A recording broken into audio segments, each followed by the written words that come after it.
Sunday morning at the, where are we? Where are we, Cliff? That's a good question. Where are we? Every weekend we're at some show. This is a canoecopia. This is Cliff. This is Santa Claus himself. Hey, how you doing? All right, I'm in the custom sewing booth right now, and I love their packs, but I really love their shirts, especially this right here. It's like, yeah. Dan Cooke in his younger years. He wants to know where his modeling royalties are. Yeah. They're in the mail, Dan. That was before you had the beard, right? Yes. Yeah.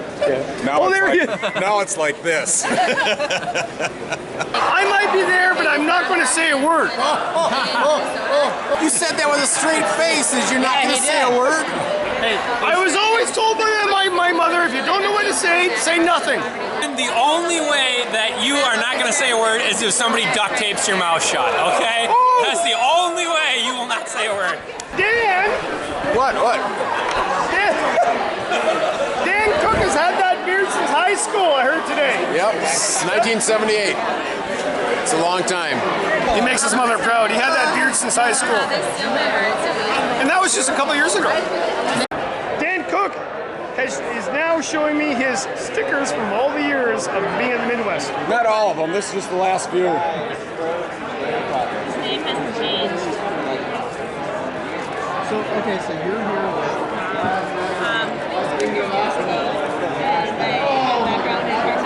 And actually, the latest one from this year, a guy, I left it on the counter, I never went and picked it up. He came to the booth wearing my tag and tried to pull it over on me. This is the professionalism we have at these shows. This is a prototype tarp that I was messing with the day before coming up here. One side is longer than the other, which is something I typically don't do, but I just wanted to, what better to try it out than here. A little trick for tent stakes. You're putting them in by hand. They last a lot longer than if you use a hammer. Hammer them into a tree root. It's a one-time operation because you usually can't get them out. So you saw me press it in by hand.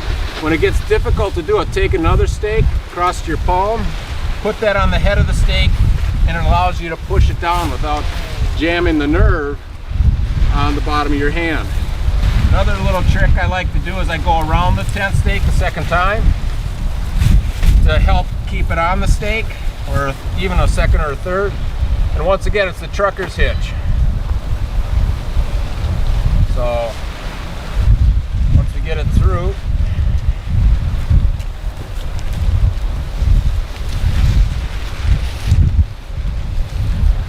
with the round stake, you can do that quite easily. When you get to a T-shaped stake with just the notches in it, it gets harder to wrap it around and to do the trucker's hitch. It doesn't take a lot of force. You can put a lot of force on the tarp.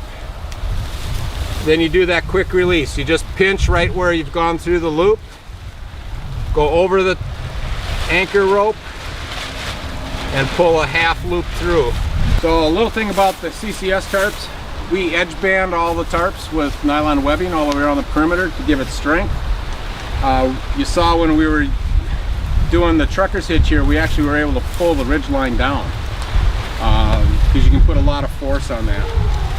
The webbing that goes here becomes the corner loop for added strength, and we got loops all over the tarp so that on days like today, you could add another one to help keep the flapping down. So when you want to do a tent pole that has a traditional pin on the top, I got my bowline knot right here, but then I'll just tie a simple overhand right next to it, and you'll see it on the next tarp that I have them already preset. But you go over the pin, okay? Pretty obvious. But then if you want it to really hold on, you take and you kind of do a flip over, kind of like part of the float hitch.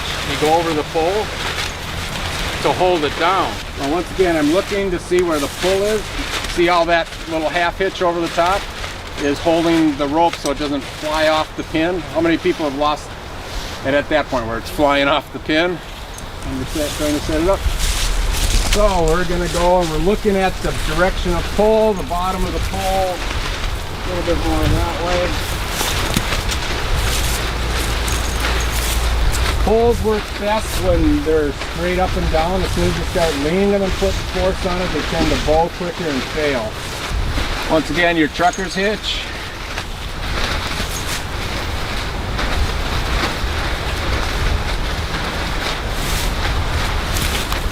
What do you think? You guys want to get under the tarp there so you can get all the wind, or are you guys doing good? This is always kind of the balancing act.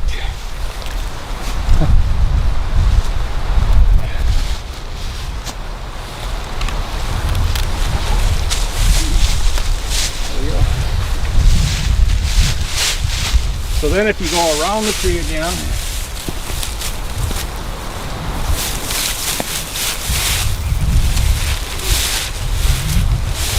down low, it's going to stay up there because of the tension around the bark.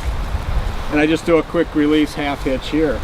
You put your hand underneath, this is the ridge line, this is the rope around the tree. You go over your hand, over the rope that's your ridge line, come around and bring it through where your fingers are towards your wrist, and it makes a slip knot that you can tighten up right to the tree. But the advantage is you can grab that and untie it quickly. We're gonna go around the tree, we're gonna make a trucker's hitch on this side. So, taking your thumb towards your anchor point on the ridge line, you roll it across to the top, you pull the rope that's going to your anchor through that loop, and it makes a fixed loop. If it collapses on your finger, you did it backwards and it's not going to work. So take the knot out, take the rope that went around your anchor, go through that loop, and you can then use that kind of as a pulley to tighten your rope. When you got it tight, pinch it right there and just do a quick release knot there.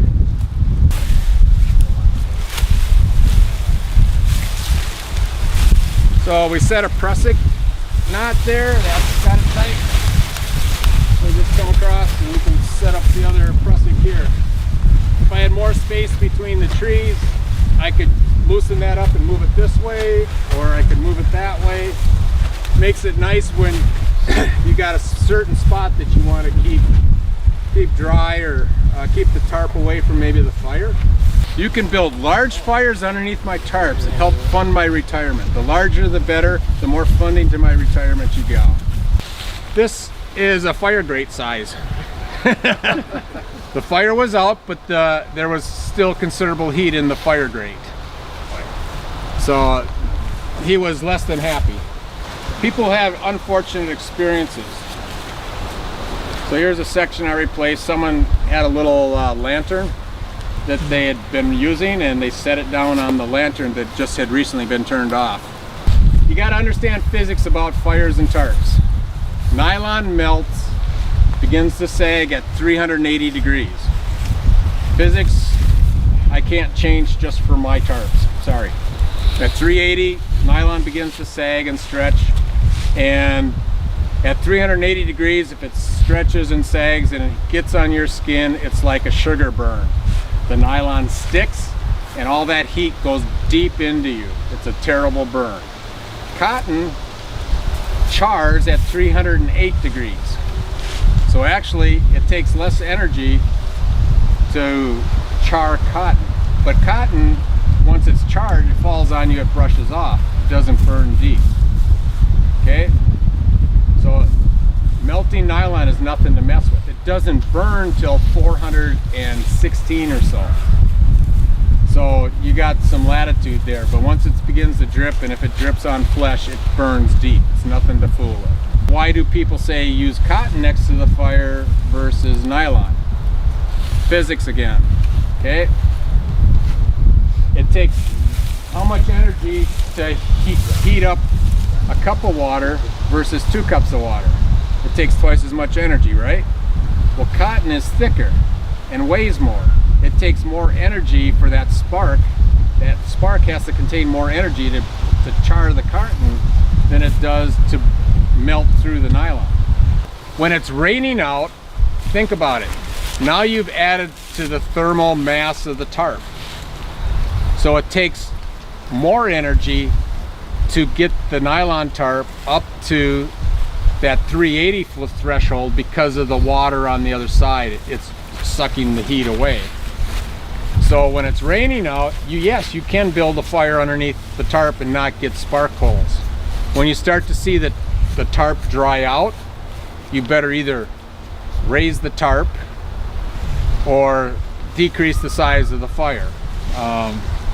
And if you have people that like to poke in the fire, tell them they're buying the tarp.